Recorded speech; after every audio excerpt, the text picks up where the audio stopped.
Welcome back to the Marketing Mad Men. Trip Job and Nick Constantino here with Jeff Jenkins, CMO of Carter's. And I kind of went to the break talking a little bit about, some of that CMO tenure. And I said, I think some of it is setting up what are the expectations when you walk in. And I'm just curious kind of your view of that. Yeah, someone once told me when you get to the C-suite and this, as a CMO, the best friend you need to make is the CFO. Yeah. And that is something that I think, I've been lucky in my career as a CMO to have really great finance partners and really think about how do I have a finance partner, not necessarily always a CMO, but someone embedded in our team who's grading the homework. Because marketers are notorious for overstating the results and under-delivering. And so I think for us, it's always like, how do I have someone from the finance team who is trusted by the CFO to grade our own homework, right? Did we achieve the results? Did we get enough sales? Did we get enough transactions? Are we getting the conversion we want? Is the average order value high enough? Are we getting the price increases that we want? And having them do it, because otherwise, as you said, marketers can come in, they can fall prey to the fact that they love to sell and to market, and they can overmarket what they can do.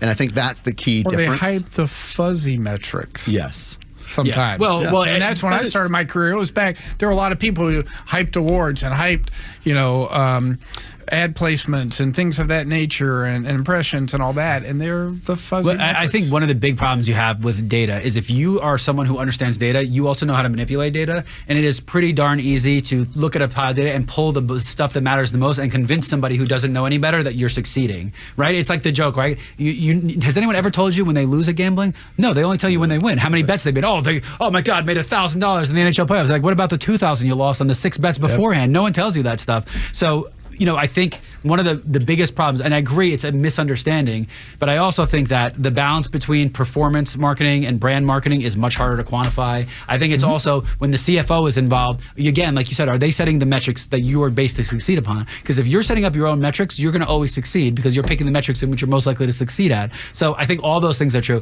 But I also like how you started the conversation where in the last segment where you said the first thing you need to do is check sales numbers. You're not checking the click-through rate on your Google Ads campaigns, because you know what happens? Google makes an algorithm change. What did you as a marketer do? Nothing. That is Google algorithm change. They do it all the time. And for when anyone says, they're not trying to make it better. They're trying to make more money off of it. Right? That's how capitalism works. So I think one of the biggest problems is that when these metrics are set up, you're not talking to sales. You don't understand what the needs are. You're going in trying to change a culture, a marketing culture, and sometimes that culture doesn't need to change. It just needs to be communicated better, which is ironic because that's the job of marketers, is to communicate, right? That is the job, is to communicate, right? Someone once told me a great thing, which is it's about dollars, not followers. And that has stuck with me. It doesn't matter how many followers you have. This is like, if they're not converting, if they're not hitting a sales number, it doesn't matter. And so I think that's why the tenure is so short, right? But doesn't that make it hard? Let me just counter that real fast, because what if they're 22 years old and they can't buy yet because they're not of the age where they have kids? You still want them to be brand aware and know it's there because eventually they will have kids, and don't you want them to come to you? Oh yeah, from a lead perspective, yes. But I think at the end of the day, their vanity metrics are more what I was talking to. Is you can have the vanity metrics. I've got this many followers, but at the end of the day, if you're not generating the sales. And just from somebody who does this now, the world has changed so quickly. One of the things I loved about radio, you have to build an organic fan base. There's no cheat. There is a cheat for everything. You can pay for YouTube views, for Instagram subscribers, for TikTok. You can pay for everything. And there's nobody there to quantify, are they really listening? What is your time spent? Yeah. One of the proudest things I have about radio, our app, 33 minutes average use time on an app. That is outlandish. That is not something that you could just start an app one day and you're going to get that kind of time. So I agree. And I think that those vanity metrics are going to only get worse because the capitalism structure allows you to buy all this stuff and remove reviews. I'm going to guess, the fact that, Jeff, that you look at sales numbers every day, that you have a pretty good relationship with your peer that runs sales. Yeah, so I do. We're really an interesting organization, which is half of our business is our direct-to-consumer channel. So it is our stores, is our e-commerce, it is that. The other half of our business is our sales teams at Target, Walmart, Amazon, Kohl's, Macy's, you name it. Yeah. We're the number one baby brand in all those channels, and we're the number one baby brand in our channel. And so I think it is a healthy relationship of working with our sales team that's out there selling into Target, Walmart. What are you hearing from those retailers? What are they giving us? What do we need? We have a whole marketing team dedicated to supporting that sales organization.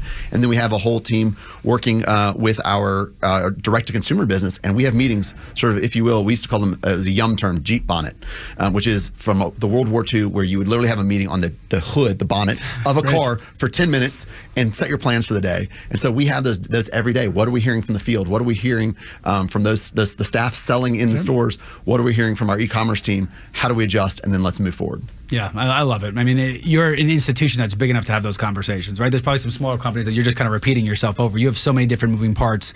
I will kind of end with this. So talk about Atlanta. Okay, so you're headquartered here. We're right by Lenox. We have the big building. Talk about Atlanta. Talk about what you feel if this is a home base, what you're doing to let people know that you're here. And then you've lived in a lot of places. What do you think about Atlanta overall and what the marketing scene is like here, what the business scene is like here? Yeah, so I moved to Atlanta for this job 5 years ago. Ironically, my wife was born a quarter of a mile from the house we bought at Piedmont Hospital. She lived here for 3 months and then moved away and has never come back.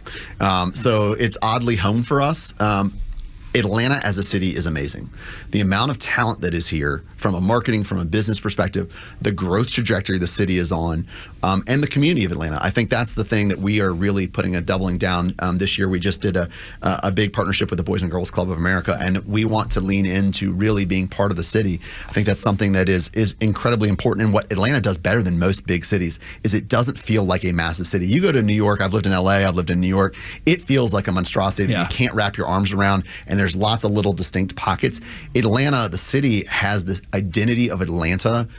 No matter what pocket of Atlanta you live in, people identify with Atlanta. For sure. Versus I'm a West Sider in LA, or I'm from the Valley. It is Atlanta, and I think the amount of talent, the amount of universities, the amount of businesses, the growth trajectory, and the fact that it is. I've been in other cities where they are sort of refusing to grow, and they want to keep the thing that is, Nashville or Austin, to keep Austin weird. They sort of resist the growth. Atlanta sort of said, we can be Atlanta, but we can also grow. And I think that's the duality that they've mastered. Yeah, the infrastructure was here, and we're growing with the Austin doesn't want more people there because they can't have more people. Oh, the city's overwhelmed already. Nashville can't have more people. They don't even have the hotels to bring more people in. We have the infrastructure. It's here to grow. And again, you can grow in every direction, but you could also grow in the city. If you look, my parents came in from New York. They're like, how many cranes are here? There's not a lot of cranes in the skyline of Manhattan. There's not a lot of cranes in Long Island where they live. It looks like the same place for 50 years, the exact same place.